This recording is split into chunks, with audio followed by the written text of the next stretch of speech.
Okay friends, continuing ahead, common naming of hydrocarbons. So second part is common name of hydrocarbons, derivatives.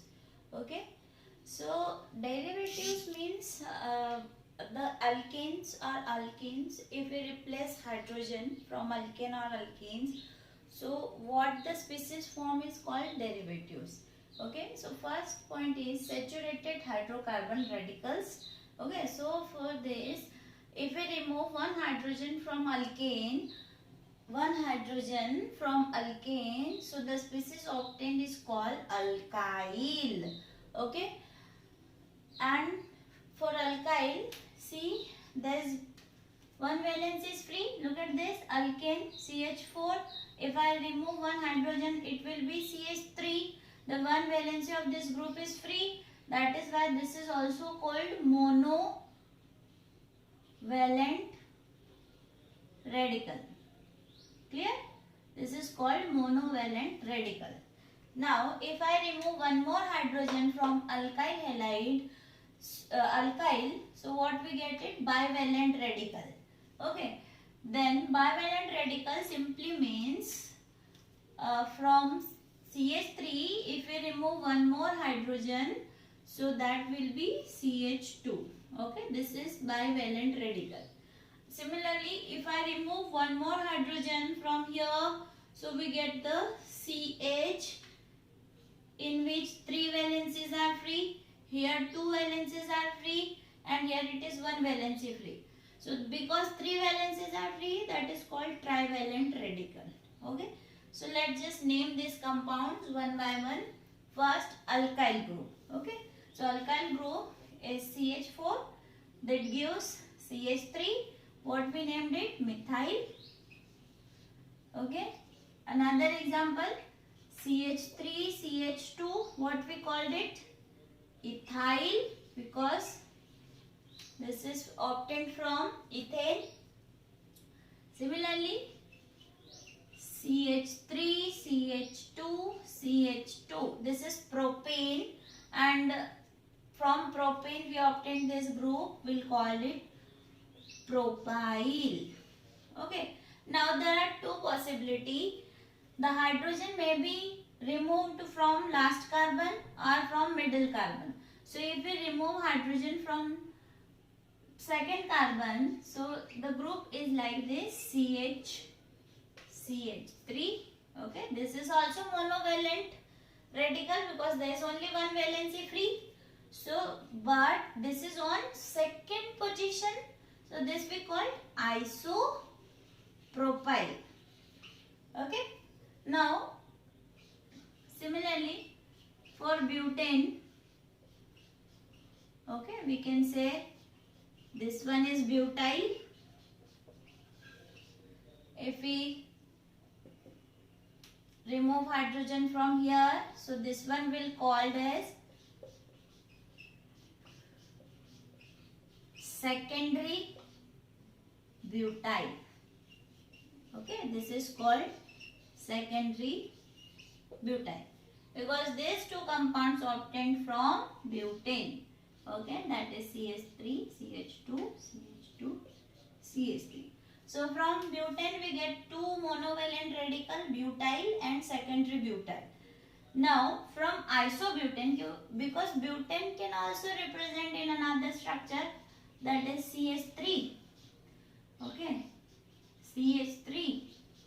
CH3, what is this? Isobutane. So from isobutane, monovalent radical will get it. This remove one hydrogen from the last carbon. So this is since CH2. This one will be the radical, and this we will call, what we'll call it? Isobutyl.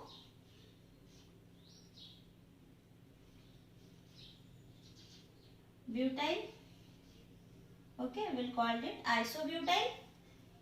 And if we remove hydrogen from second carbon, so this kind of radical will get, and this is called tert butyl. Third butyl means tertiary. I have explained you degree. So this is 3 degree. 3 degree is called third butyl. Okay. This one is 2 degree. That's why it is called secondary butyl. Got it? So this is alkyl radical or monovalent radical. Okay. And we can name these compounds like this. Now for bivalent radicals, how can we name bivalent radicals? So let's just do for bivalent radical. So for bivalent radical, okay, the hydrogen may be removed from same carbon. Okay, hydrogen may be removed from same carbon if same carbon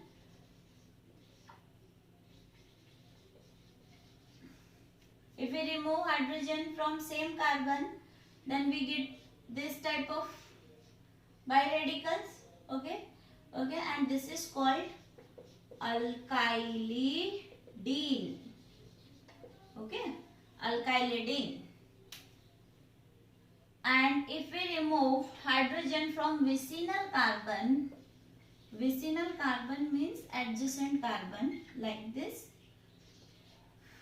one from here and one from here. So this type of compounds are called alkylene.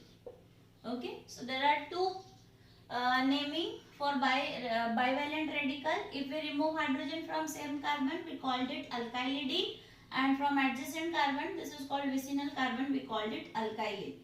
Okay, so this particular example is for methylidene. Okay, this one is CH2 is methylidene. Okay, and this may be CH3CH, we'll call it ethylidene.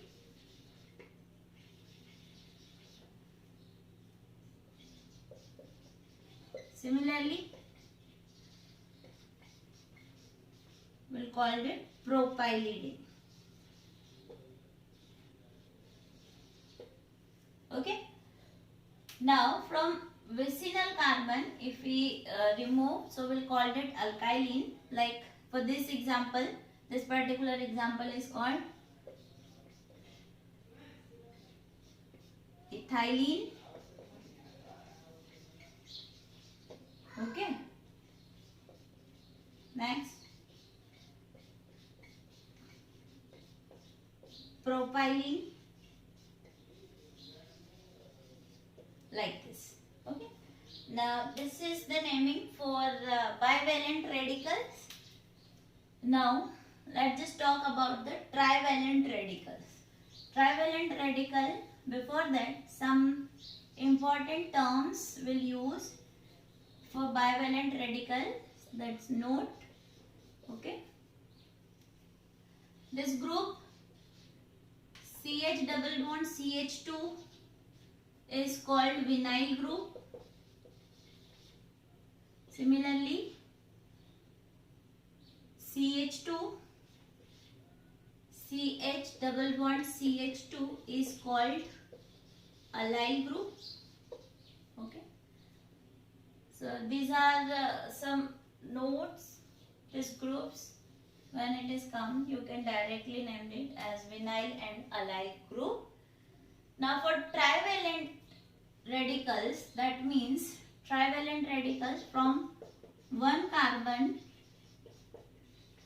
3 hydrogens are removed.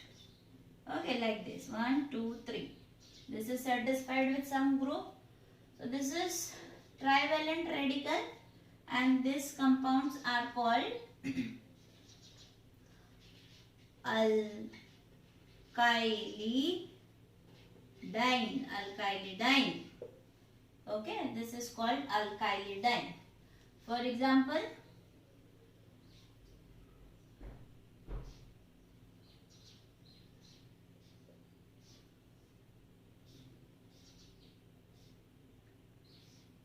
okay, this one is called ethylidene. Okay, so this is trivalent radical, and we have done common naming for derivatives of hydrocarbons. Okay, now some other groups like common naming for aromatic compounds. Common naming for aromatic compound.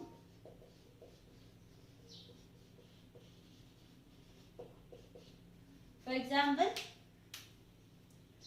C6H6 is called phen.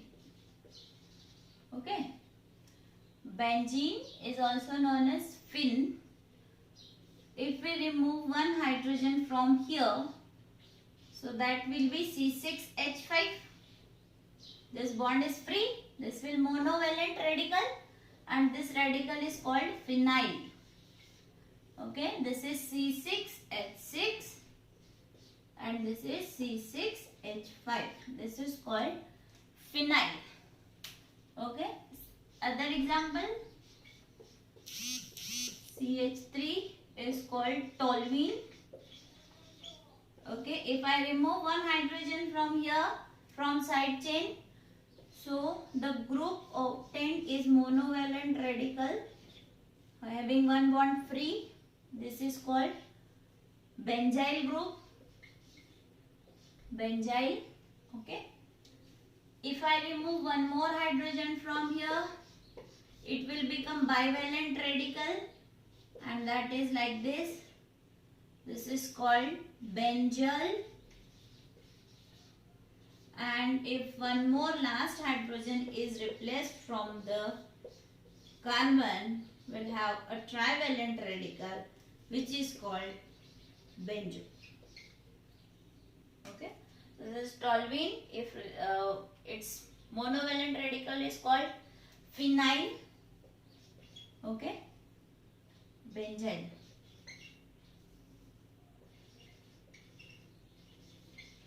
Benzyl, and its divalent radical is called benzyl, and trivalent radical is called benzo. Okay, so for example, some examples, let's just practice. C6H5CH2OH. So on the ring, if CH2 group is there, then we call it benzyl. So what is the name of this compound? Benzyl alcohol. Okay, similarly, CH3OH. This is what? Third butyl. So the name of the compound is tertiary butyl alcohol.